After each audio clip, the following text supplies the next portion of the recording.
My name is Samuel, and I've always had a vivid imagination.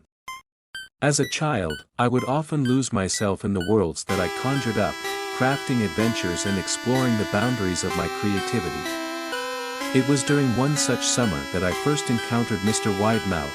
I was 8 years old, spending a seemingly endless vacation at my grandparents' old farmhouse. Nestled in the countryside, it was a place of magic and mystery, where every nook and cranny held secrets waiting to be discovered. It was on the third day of my stay that I first noticed him.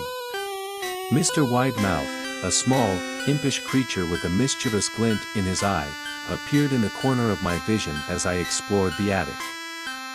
He was a peculiar sight, with his wide, toothy grin and large, round eyes that seemed to sparkle with an otherworldly light. "Hello, Samuel," he chimed, his voice a soft whisper that danced on the edges of my consciousness. I turned to face him, my heart pounding with a mixture of surprise and fascination. "Who are you?" I asked, my voice barely above a whisper. "I'm Mr. Widemouth," he replied, his grin widening even further. "I'm here to keep you company and show you all the wonders of this old farmhouse." From that moment on, Mr. Widemouth became my constant companion. He would appear at the most unexpected times, a mischievous glint in his eye as he led me on adventures through the winding corridors of the farmhouse. Together, we uncovered hidden treasures and secret passageways, each discovery tinged with an air of enchantment. Mr. Widemouth seemed to know every nook and cranny of the old farmhouse, as if he had been a resident long before my arrival. As the days passed, my bond with Mr. Widemouth grew stronger. He became more than just a companion, he was my confidant, my partner in crime in the grand adventure of my childhood. We would spend hours talking about our dreams and aspirations, our laughter echoing through the halls of the farmhouse.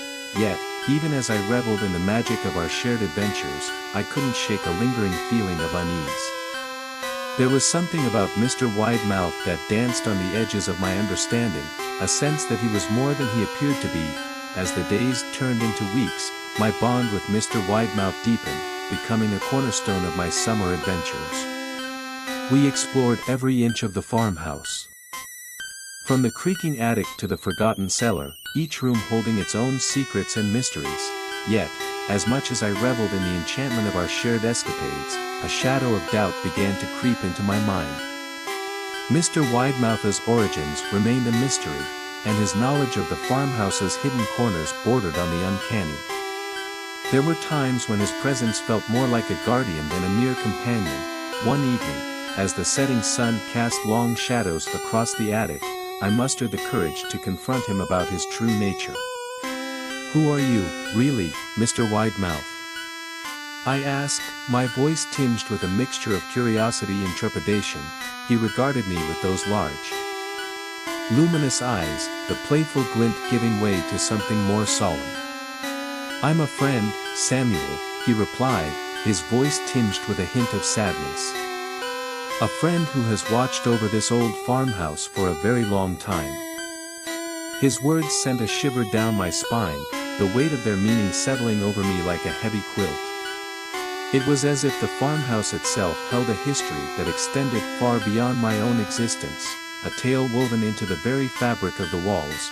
Over the following days, my interactions with Mr. Widemouth took on a new gravity. We still embarked on our adventures, but there was a palpable undercurrent of solemnity, as if we both understood that our time together was finite. As the summer waned and the days grew shorter, I found myself dreading the inevitable departure. I couldn't bear the thought of leaving Mr. Widemouth behind, alone in the confines of the old farmhouse. One evening, as the stars painted the sky with their luminous dance, I made a decision. "Come with me, Mr. Widemouth," I implored. "You don't have to stay here alone. We can explore the world together, just like we did here." For a moment, there was a flicker of something in Mr. Widemouth's eyes, a mixture of gratitude and reluctance. But then, with a small, sad smile, he shook his head. "My place is here, Samuel. I am bound to this place, as it is bound to me. But you, my dear friend, have a world of adventures waiting for you. Tears welled in my eyes as I embraced Mr. Widemouth for the last time, a mixture of gratitude and sorrow filling my heart. And as I walked away from the farmhouse, the echoes of our shared laughter and whispered secrets lingered in the air, a testament to the bond we had forged. The days that followed my departure from the old farmhouse were filled with a strange mixture of longing and anticipation. I carried the memory of Mr. Widemouth with me, his enigmatic presence etched into the fabric of my being. As the years passed, the memory of that fateful summer and my adventures with Mr. Widemouth became a cherished treasure, a fragment of my childhood that I held close to my heart. Yet, as I grew older, the rational mind that comes with age began to cast a shadow of doubt on the reality of those encounters. Had Mr. Widemouth truly been a supernatural companion, or merely a product of an overactive imagination? It was a question that lingered in the recesses of my mind. An enigma that I yearned to unravel. One winter evening, as the world outside was blanketed in a soft layer of snow, I found myself drawn back to the old farmhouse. It was a pilgrimage of sorts, a return to the place that had held such profound significance in my childhood.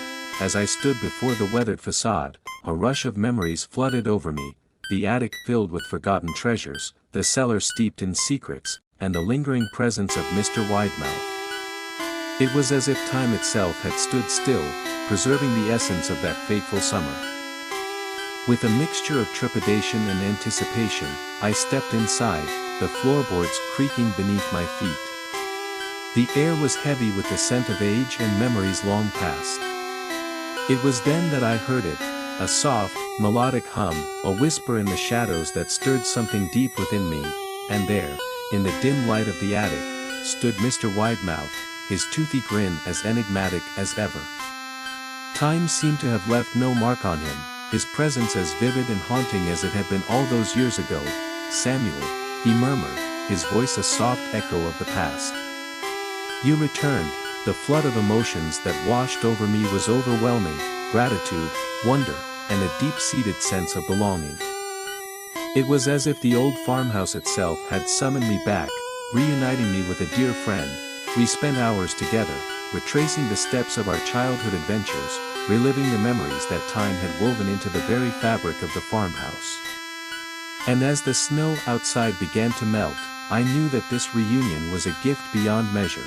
As I left the old farmhouse once more, Mr. Widemouth at my side, I carried with me a newfound understanding. Some mysteries are meant to remain unsolved, some bonds are forged in the crucible of time, and some friendships transcend the boundaries of the known world. To this day, Mr. Widemouth remains my steadfast companion, a guardian of the memories we share.